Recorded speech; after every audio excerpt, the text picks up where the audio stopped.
Well, this happened, and I made a video about it, but what I didn't discuss is that this, and this also happened. Snowflake and Safe Space were not the only characters introduced by Marvel for the New Warriors comic, however they were the worst of the lineup, and the two that really exemplified the point of my last video. That being that many large companies, at times, seemingly just do not understand how to give good representation, or end up creating characters that are just plain insulting, probably in the hopes of profiting off of woke brownie points. I talked about that more in depth in the previous video, so I won't get into it again, but I did really enjoy redesigning the two characters, and I had several requests to do the rest of the lineup introduced with Snowflake and Safe Space, so I figured what the hell, let's go for it. I started with who is generally considered the second, or I guess the third worst after these two, Screentime. Screentime has the most fellow kids description I have ever seen. Pro tip, if the very first adjective about your character is that he is meme obsessed, you've already messed up. And of course people laughed at his being exposed to internet gas, because what in the hell does that even mean? But I am focusing more on the visual aspects of the character here, and visually,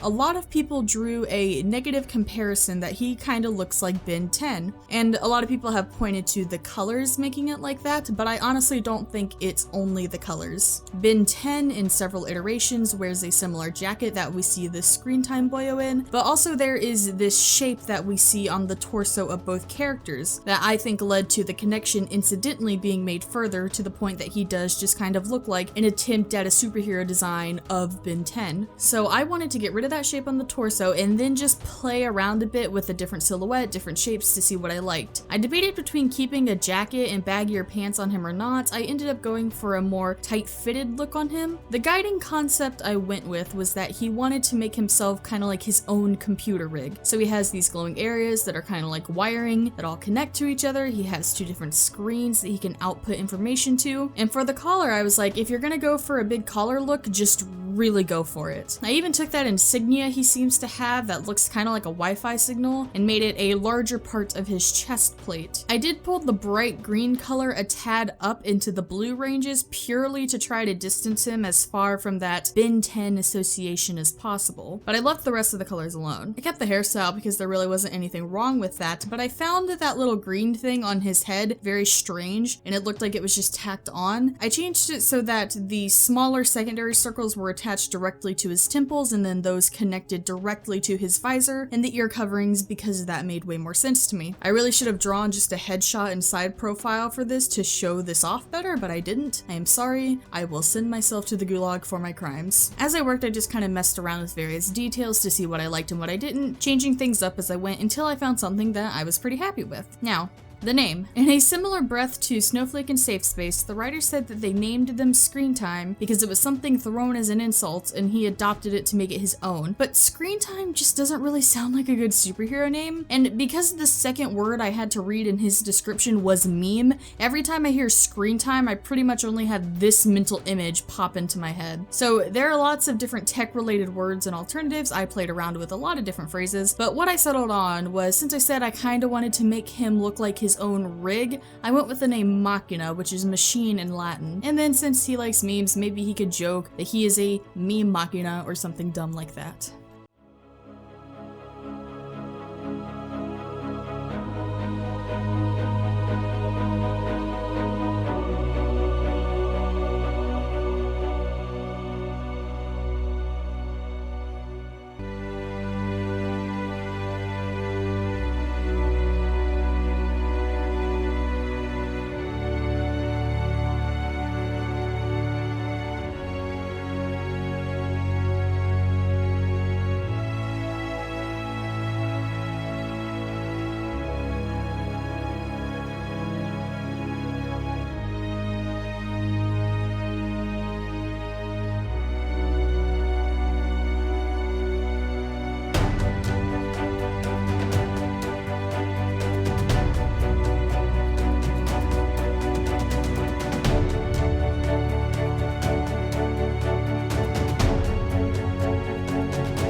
after Machina, I moved on to the Trailblazer redesign. This was the hardest one by far, because she's the most confusing character in this lineup by a long shot. Allow me to explain. So, she herself doesn't seem to have a superpower. She owns a magic backpack, and there is no indication that only she can use it. So her power is really just a magic backpack that she can pull stuff out of. She's basically Dora the Explorer. So why on earth does she have an electric motif going on in her outfit? There's bright yellow, electric pink, and electric blue. You have these geometric designs on the backpack and outfit that are very reminiscent of circuitry. And then what on earth does that have to do with the name Trailblazer? I honestly don't wonder if her name and visual design were left over from her having a different power earlier in the writing process, and then they just couldn't be damned to change anything about it when they changed the power up. So I ended up trying to add some details about her just to give myself something more solid to work with in terms of design. And I'm very hesitant to change much about the written description of the characters or even change what I don't have to. And just to go ahead and kind of touch on this real quick, I got a few comments on my last video saying it doesn't matter if you visually redesign them, the characters still suck, you can't fix it. And yeah, you're probably right. The red flags are all over the place that these characters and the comic are going to be poorly written, or at the very least have very poorly handled elements. But I don't feel right going in and trying to say, oh, we have to change X, Y, and Z about the characters, because I don't know what arcs the writers want them to go through. I don't know the themes that they're trying to portray.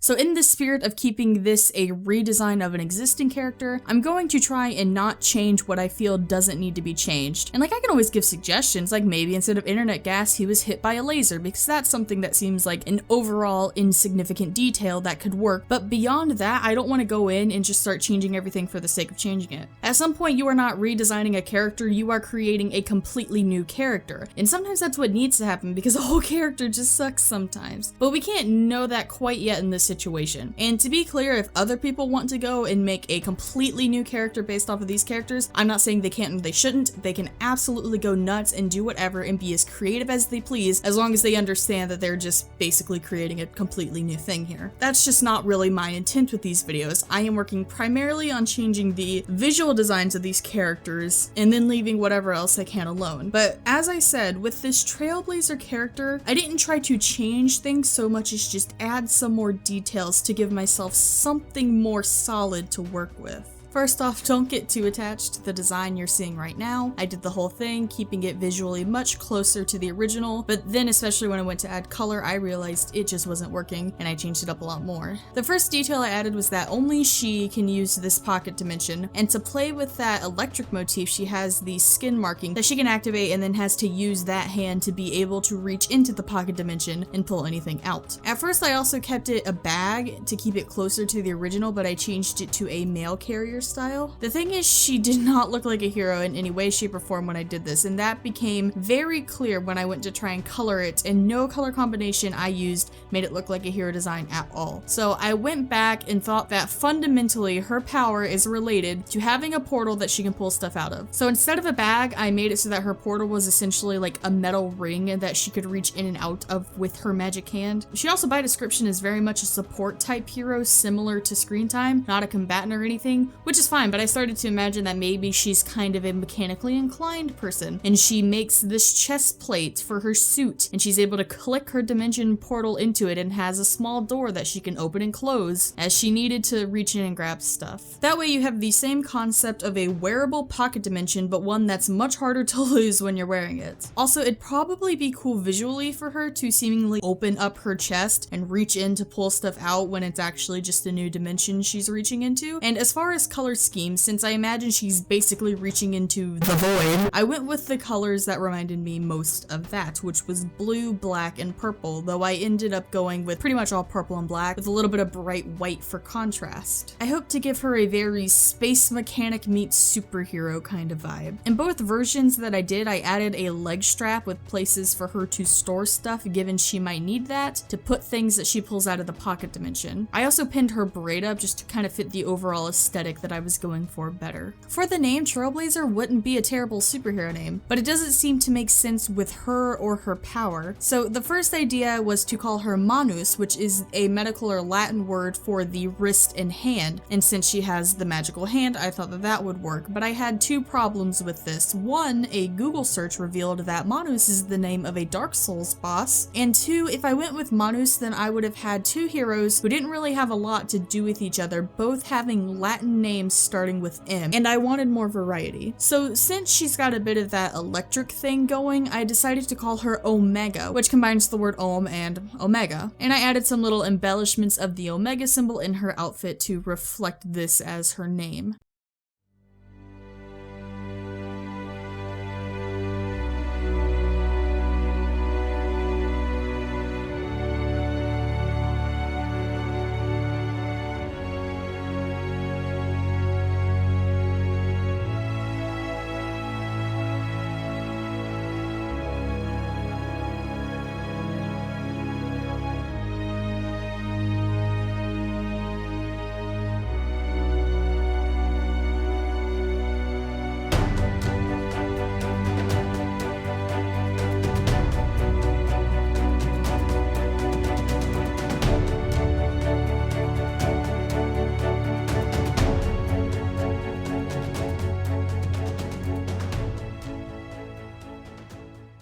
And then of course I went from the hardest character to draw to the easiest in B-Negative. I agree with most others that he was the one in the lineup that was fine, and I took the mentality of if it ain't broke, don't fix it. So I changed very little about him. In sketching I played around with some elements like giving him a tailcoat or adding a chain to his belt, maybe switching up the bottom of his jacket, but when I did that I messed up the coffin shape he had going on before and I didn't want to really do that, so I went back to the way it was before. So the only change I really made was to the boots. I made them taller and kind of wrap up and around to give it a bit more of an impression of a hero suit. And then I changed them to be more like platform heels because that seemed a lot more punk to me. But hell, if this kid with vampire powers wants to dress up punk and fight evil, I wasn't gonna mess with that. So then once again, we come to the name. B-Negative is like the type of clever where it's like, yeah, it's clever, but it just doesn't really flow well or roll off the tongue. That's kind of the similar issue I had with Screentime where it doesn't really sound like a name. B-Negative sounds more like it'd be like a tagline for him or some sort of catchphrase. So for a new name, lots of vampire related stuff, and I wanted something punk sounding. My first idea was Bloodlust, but alas, there was already a Marvel character named Bloodlust. So then I thought that punk song titles can be very long. So maybe in a similar breath to Negasonic Teenage Warhead, maybe he just has a stupidly long name that gets shortened to an acronym. So I call this guy Fang, F-A-N-G. And I just wanted to string together the most punk sounding words that I could in a sentence. So what I came up with was Fantastical Abominable Ne'er-do-well Guy, aka Fang. And I thought that that was a fun idea and it worked well with his look. So since I still have a few minutes of speed paint left and not much else to talk about the designs, allow me to give a really big thank you real quick. The support on the first video about this has been absolutely insane. I have very little experience as a character designer, so I was not expecting the amount of support and love I got for my designs at all. Before that video, I hadn't even had a video hit 1,000 views and I had 32 subscribers. Now at time of recording, there are over 77,000 views and I now have 635 subscribers. That may still be a kind of small number to a lot of people, but given where I was at before, it's completely insane to me and I cannot thank you guys enough for that. So now I have really enjoyed making both of these videos and I am curious if you'd all be interested in more redesigning videos from me in addition to my typical essays and reviews that I do. Maybe either doing my version of notoriously bad designs in media or of designs that I just personally was not a fan of, or just have fun with reimagining characters in some way. Let me know the type of stuff you'd like to see and give me some suggestions. And again, thank you guys so much for all of the support recently.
So here we are now with the full New Warriors redesigns and renames. If you saw my Snowflake and Safe Space video, you've probably noticed that this version of them is a little different. This is because I made some adjustments and made a couple of alternate versions, which really in character design, it's better to do several different versions and ideas that are really different from one another before landing on the final one, but I didn't do that because I just had time constraints in making both of these videos. I also noticed that when I pulled up my file for Hale and Haven, I made Haven's legs way too tiny because I suck at art sometimes. So I fixed that as well here. I think you can see my lack of experience, especially with like the comic superhero look, but overall I still like how these guys turned out. I hope you guys enjoyed the video, and like I mentioned earlier, be sure to let me know if you'd like to see more of this type of stuff from me in the future, and I hope you all have a wonderful day. Bye.